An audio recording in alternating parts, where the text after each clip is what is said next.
When did your something is very wrong here feeling turned out to be true?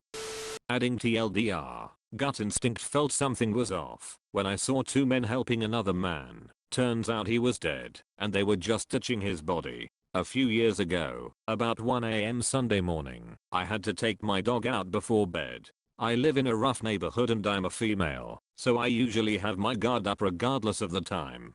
Before I left the apt building, my gut told me something was up.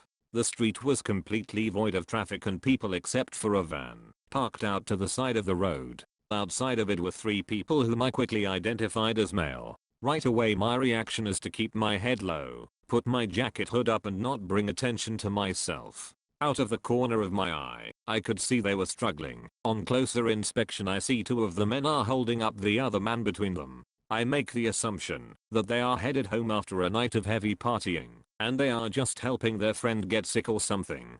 I'm telling myself this to ease my fears. Then they notice me, and they stop everything and freeze. I thought that was odd and no good, so I drag my dog straight back to my building. I don't even know if he got the chance to pee that night.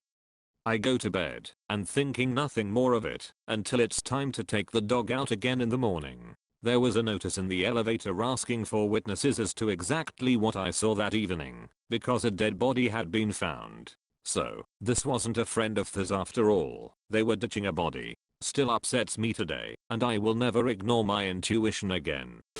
When I was in university I was walking home from the bars in the Byward Market in a tour with my roommate at the time. It was about 2:30 am, and we were looking forward to getting home and ordering some pizza when we came across 2 guys and a very drunk girl. Initially we didn't think anything about it because it was a pretty common sight on a Friday, but as we walked behind them for a few minutes we noticed how out of it she was. One of the guys was essentially carrying her, and her clutch was loosely dangling from her limp wrist. Our street came up, but instead of turning down it, we decided to see what was going on. The guys explained that she was one of their girlfriends and had too much to drink, so they were taking her home. We asked them a few more questions, what bar they were at, where she lived, if she was an ATOU student etc.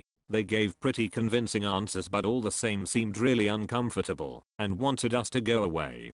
During the conversation the guy holding his girlfriend shifted her position to get a better grip, which caused her arm to dangle down and drop her clutch. Before they could move, my roommate grabbed the clutch and took out her ID. My roommate then asked if they knew her first and last name along with her birthday. This is where things changed. The other guy got really aggressive and confrontational, while the other went silent. They didn't know her name or birthday. I then pulled out my phone and called police. The guy dropped her, and they took off running. We waited with her for about 10 minutes until the police and EMS got there. We gave a statement, but did not have much to go on other than their descriptions. Police told us they suspected she had been dosed, and that she was lucky we happened to be walking behind her. Pretty scary stuff. Update. Thanks for all the kind words and my first ever gold. It was a pretty surreal experience, but I would like to think that most people would have acted the same way.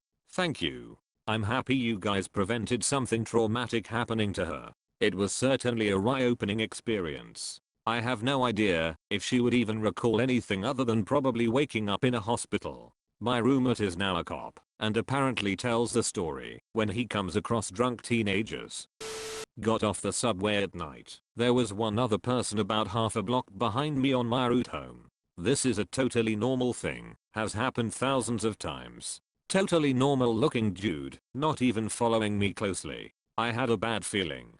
Such a bad feeling that, when I turned the corner on my way home, I broke into a dead sprint and hid behind a dumpster in the shadows part way down the street. By the time he came around the corner, I was well hidden and could see him from my hiding place. As soon as I saw his reaction to the fact that I wasn't there, I knew I had been right to hide. He started looking for me, muttering to himself. He went up and down the street, looked around corners. I hid and held my breath until he was gone. It was terrifying. I'm so glad I had that sudden, inexplicable impulse to hide and listen to it. This happened to my best friend, but in broad daylight in a suburban community, and she had nowhere to hide. She sped up down the street and only 4 houses away from her job, she babysat. The guy tackled her on someone's lawn and was trying to cover her mouth to keep her from screaming. Luckily she screamed as loudly as she could for help, and a neighbor a house down came out to see what was happening and saved her. The guy was caught and after DNA testing was found to have perpetrated 4 other rapes in the area. Scary stuff as he'd followed her from the BART all the way to her stop and then some in broad daylight.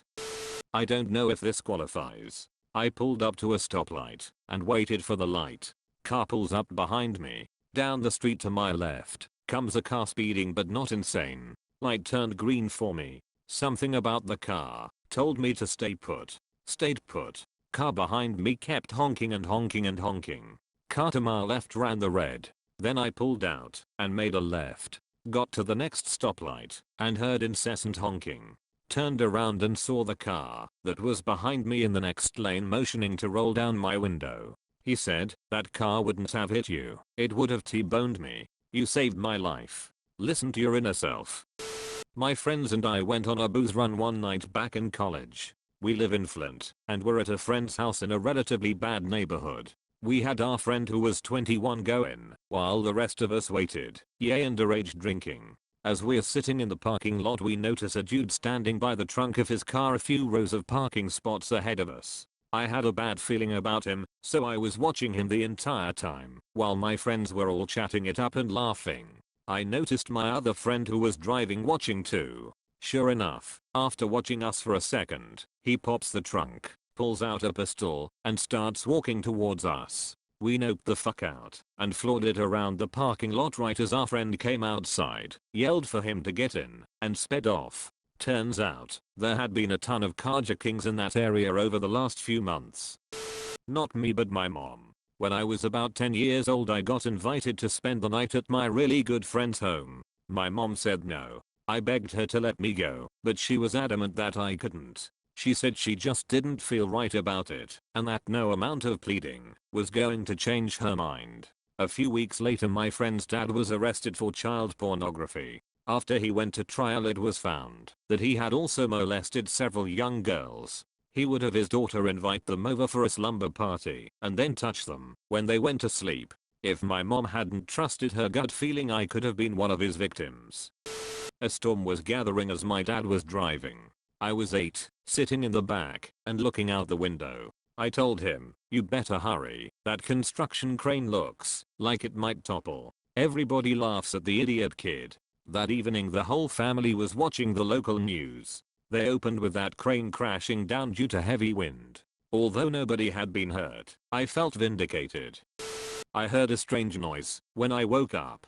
I looked outside my bedroom window to see if anything there made that noise and saw my oldest cat sitting on the windowsill outside of the other bedroom. She was staring into the room as if there was something in there that she did not like at all but could not look away. At that moment I knew there was something or someone in the other room. Then I heard the noise again. It was like a soft squeaking, like someone shifting his weight from one foot to another on a wooden floor. I don't have wooden floors. I told myself there could not be an intruder in that room. It makes no sense that someone could get in there without waking me up, and I gathered my courage and went to check it out. When I got to the doorway I saw 2 of my other cats in the hallway staring into the other room, very agitated. I peeked around the corner and heard the squeaky noise again. It was one of my neighbor's cats. Very afraid and being trapped on my desk by my cats. The build up to a cat had her, at least it wasn't an intruder. I grew up in a fairly quiet neighborhood, and when I was 12, we got our first dog. It was my job to take him for a walk every evening after dinner. This dog was the goofiest, sweetest golden retriever mix, not a mean bone in his body. He never met a stranger, and when he would occasionally escape, we usually found him in a neighbor's yard, playing with some kids. He was the farthest thing from a guard dog you can imagine. So I'm walking him one night after dinner by myself, and he suddenly stops dead in his tracks in the very middle of the sidewalk. Out of the trees lining the neighborhood, maybe 10 feet away from me, this guy just comes strolling on out. I was pretty skittish at that age, and I didn't like being alone with strange men, like, at all, so I was immediately unnerved. The guy walked up to me and asked if my dog was friendly. I responded out of sheer anxious panic and said that yeah, he was. The second the guy reached out to pet him, though, my dog snarled and snapped at his hand, which I had never seen him do before. I apologized, made some excuse I don't remember, and hurried away under the pretense of getting my vicious dog away from him. Turns out this dude was a rapist who assaulted 3 other neighborhood kids in those trees, and my dog was probably the only reason I wasn't the 4th. Dogs know